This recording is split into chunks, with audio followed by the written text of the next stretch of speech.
Dear students of class 3 আসসালামু আলাইকুম। আজকে আমরা করব তোমাদের গণিত বইয়ের পৃষ্ঠা 13। এখানে বলা হয়েছে অঙ্কটিতে একটি প্রতিষ্ঠানের শ্রমিকের বেতন কাঠামো 5টি ধাপে নির্ধারণ করা হয়েছে। এতে প্রথম ধাপে 18,257 টাকা, দ্বিতীয় ধাপে 15,416 টাকা, তৃতীয় ধাপে 9,845 টাকা, চতুর্থ ধাপে 9,347 টাকা, পঞ্চম ধাপে 8,875 টাকা নির্ধারণ করা হয়েছে। মানে 5টি ধাপে বেতন নির্ধারণ করা হয়েছে। কোন ধাপে বেতন কত তা সহজেই কিভাবে পড়তে পারি এবং আমরা স্থানীয় মানের ধারণা ব্যবহার করে সহজেই পড়তে পারি এখানে বলা হয়েছে। তাহলে দেখো এখানে একটি অঙ্কের যেমন একটি বেতন কাঠামোতে যে প্রথম ধাপে বেতনটি রয়েছে এর স্থানীয় মান দিয়ে দিয়েছে এই 7 একক 5 দশক 18,257 স্থানীয় মান এখানে দিয়েছে এবং আমি এখানে দুটি দ্বিতীয় ধাপ এবং তৃতীয় ধাপের স্থানীয় মানটি করে রেখেছি।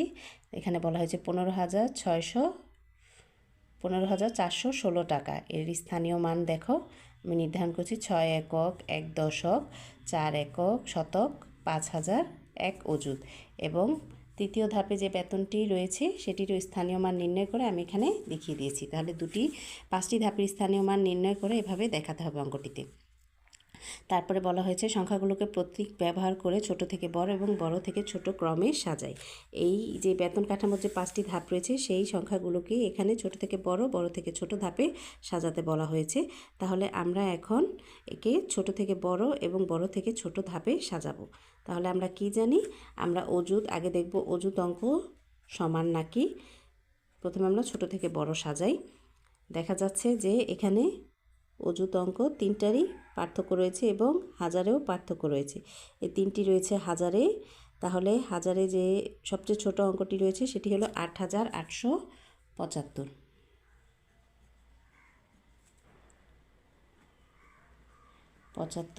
তারপরেরটি হচ্ছে 9,347,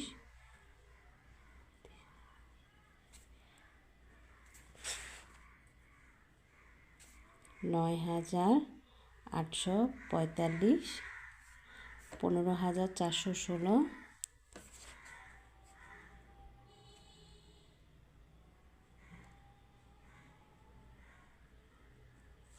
16 ও 18,057। ঠিক উল্টাভাবে আমরা এটা বড় থেকে ছোট সাজাবো। 1,257 সবচেয়ে বড়,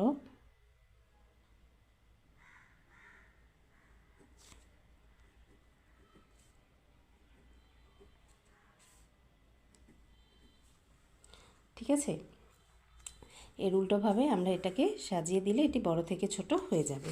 তারপর বলা হয়েছে এখানে দুটি অঙ্কের কথা। সুমনা আপা গত মাসে তার ভাইয়ের বিয়ে উপলক্ষে 1 ভরি ওজনের একটি গহনা ক্রয় করেন। গহনা কিনতে তার এত টাকা লাগে। গহনার মূল্যকে কথায় লিখি এবং এতে ব্যবহার অঙ্কগুলি স্থানীয় মান নির্ণয় করি। এখানে অঙ্কটিতে বলা হয়েছে যে গহনার মূল্যটি কথায় লিখি। গহনার মূল্যটি হচ্ছে 97,779 এবং অঙ্কটির স্থানীয় মান আমরা এখানে নির্ণয় করে রেখেছি। তোমরা ভালোভাবে দেখে নিতে পারো, ঠিক আছে।